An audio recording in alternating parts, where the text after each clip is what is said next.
Fundamentals of computer का chapter number 4 what is software को। सो इस वीडियो को लास्ट तक जरूर देखिएगा। तो चलिए इस वीडियो को स्टार्ट करते हैं। So friends, what is software? Software क्या होता है? सॉफ्टवेयर आपका एक ऐसा तरीका है जिसके माध्यम से आप अपने कंप्यूटर को चला सकते हैं। ठीक है, अगर आपके कंप्यूटर में सॉफ्टवेयर नहीं होगा तो आप अपने कंप्यूटर को चला नहीं पाएंगे। और ये सॉफ्टवेयर सिर्फ कंप्यूटर को ही चलाने का काम नहीं करता है, यह सॉफ्टवेयर आपका और भी कई सारे मशीनों को चलाने का काम करता है। जैसे कि मैं आपको एक एग्जांपल देता हूँ सॉफ्टवेयर का, उसको देखिए। जैसे कि देखिए, मेरे पास यहाँ पे एक स्पीकर है और ये स्पीकर आपका हार्डवेयर कहलाता है क्योंकि आप इसे देख सकते हैं, टच कर सकते हैं। ओके, सो यहाँ पे हमने एक स्पीकर लिया है। अब आप एक बात बताइए, अगर इस स्पीकर का साउंड आपको कंट्रोल करना है तो आप किसके माध्यम से करेंगे? तो अगर आपको इस स्पीकर का साउंड कंट्रोल करना है तो आपको इसके अंदर वॉल्यूम नाम का एक सॉफ्टवेयर की जरूरत पड़ेगी। अगर इस स्पीकर के अंदर वॉल्यूम नाम का सॉफ्टवेयर नहीं होगा तो आप इस स्पीकर को कंट्रोल नहीं कर पाएंगे। मींस इसके स्पीकर की जो वॉल्यूम है उसको कंट्रोल नहीं कर पाएंगे। ना तो आप इसका साउंड बढ़ा पाएंगे और ना ही आप इसका साउंड घटा पाएंगे। तो आपने देखा यहाँ पे कि जो आपका सॉफ्टवेयर होता है वह किस तरीके से आपकी मशीनों को ऑपरेट करने का या फिर चलाने का या फिर कंट्रोल करने का काम करता है। सो मैं उम्मीद करता हूँ कि अब आपको सॉफ्टवेयर सही से समझ में आ गया होगा कि सॉफ्टवेयर आपका क्या होता है और ये कैसे काम करता है। तो चलिए अब जानते हैं सॉफ्टवेयर के प्रकार के बारे में कि आपके जो सॉफ्टवेयर होते हैं वह कितने टाइप्स के होते हैं। तो मेनली यहाँ पे आपके सॉफ्टवेयर जो है वो 2 टाइप्स के होते हैं। पहला आपका होता है सिस्टम सॉफ्टवेयर और दूसरा होता है आपका एप्लीकेशन सॉफ्टवेयर। ओके, तो चलिए सबसे पहले सीखते हैं सिस्टम सॉफ्टवेयर को। सिस्टम सॉफ्टवेयर आपके वह सॉफ्टवेयर होते हैं जो कि आपकी मशीनों को चलाने का काम करते हैं। जैसे कि आपका विंडो ऑपरेटिंग सिस्टम। अब आप सोचेंगे कि विंडो आपका सिस्टम सॉफ्टवेयर कैसे कहलाता है। अब जरा आप ही सोचिए कि अगर आपके कंप्यूटर के अंदर विंडोज ऑपरेटिंग सिस्टम इंस्टॉल्ड नहीं रहेगा तो क्या आपका कंप्यूटर स्टार्ट हो पाएगा? नहीं, आपका कंप्यूटर स्टार्ट नहीं हो पाएगा। ठीक है, मींस आपके मशीन के अंदर, मींस आपके कंप्यूटर के अंदर कोई ना कोई विंडो इंस्टॉल होनी चाहिए कंप्यूटर को स्टार्ट करने के लिए। अगर ये विंडो नहीं रहेगी आपके कंप्यूटर में तो आपका कंप्यूटर स्टार्ट होगा ही नहीं, बल्कि एक मैसेज आएगा आपका ऑपरेटिंग सिस्टम मिसिंग, क्योंकि जो आपके कंप्यूटर होते हैं वह ऑपरेटिंग सिस्टम पे ही चलते हैं। जैसे कि ये है आपका क्या, विंडोज ऑपरेटिंग सिस्टम। अगर हम एप्पल के लैपटॉप की बात करें तो क्या उसके अंदर भी विंडोज ऑपरेटिंग सिस्टम होता है? नहीं, जो आपका एप्पल का लैपटॉप होता है उसके अंदर आपका मैक ऑपरेटिंग सिस्टम इंस्टॉल होता है।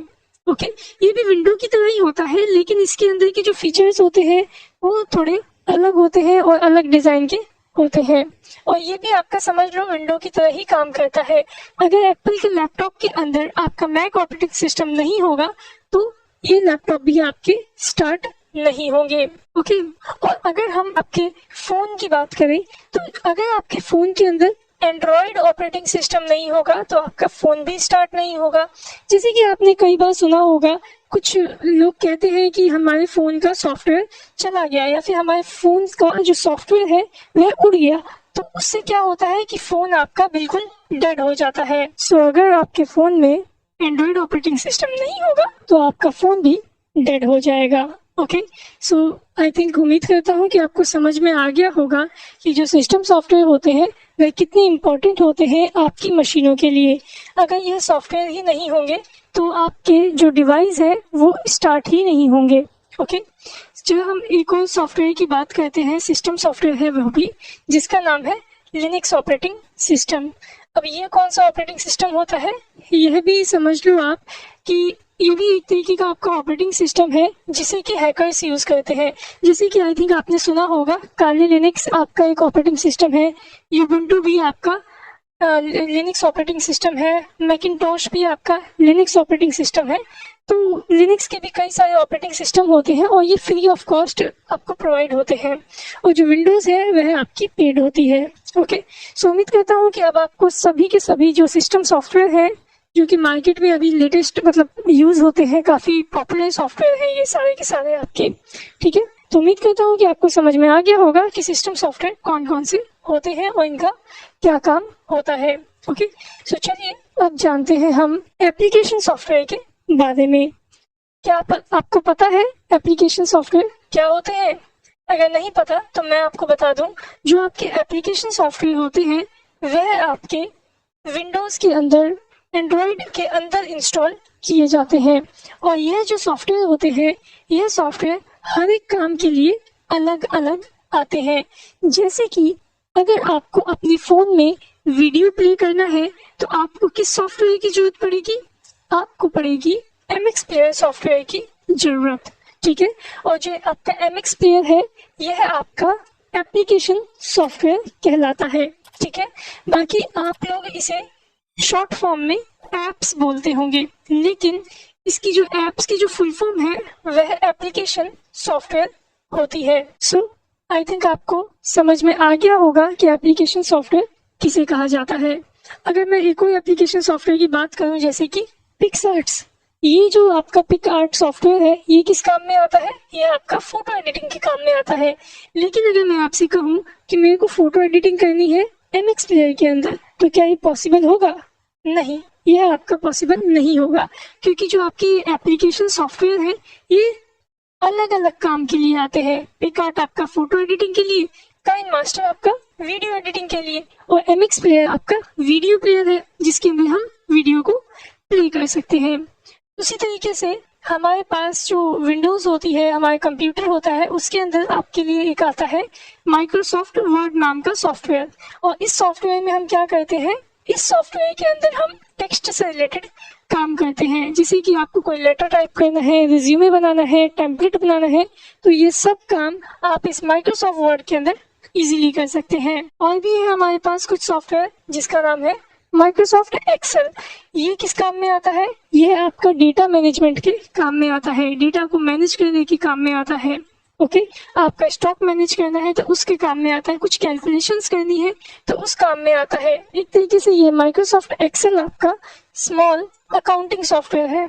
ओके, सो मैं उम्मीद करता हूँ कि आपको ये एप्लीकेशन सॉफ्टवेयर भी सही से समझ में आ गया होगा कि एप्लीकेशन सॉफ्टवेयर क्या होता है, और साथ ही साथ आपने ये भी समझ लिया होगा कि सिस्टम सॉफ्टवेयर किसे कहते हैं। अब अगर आपसे कोई पूछता है कि सॉफ्टवेयर किसे कहते हैं तो आप उन्हें क्या बताएंगे? आप उन्हें बताएंगे कि जो सॉफ्टवेयर होता है वह एक तरीके का माध्यम है जिसकी मदद से हम अपनी मशीनों को चला पाते हैं, उसे ऑपरेट कर पाते हैं। ओके, सो उम्मीद करता हूँ आपको ये वीडियो पसंद आया होगा। सो अगर आप हमारे इस नोट्स को डाउनलोड करना चाहते हैं तो इस नोट्स का लिंक आपको डिस्क्रिप्शन में दिया गया है। आप उस लिंक पे क्लिक करके इस नोट्स को डाउनलोड कर सकते हैं। और अगर आपके मन में कोई भी डाउट या फिर कोई भी क्वेश्चंस आए इस वीडियो से रिलेटेड, तो आप हमसे अपने क्वेश्चन को कमेंट बॉक्स में पूछ सकते हैं। और अगर आप हमसे लाइव चैट करना चाहते हैं तो आप हमारी वेबसाइट पे जाकर हमसे चैट भी कर सकते हैं। और अगर आपको हमारा यह वीडियो पसंद आया हो तो हमारे इस वीडियो को लाइक करिएगा और अपने दोस्तों में शेयर करिएगा। और साथ ही अगर आप हमारे चैनल पे नए हैं तो हमारे इस चैनल को सब्सक्राइब जरूर करिएगा। So thanks for watching our video. Have a nice day.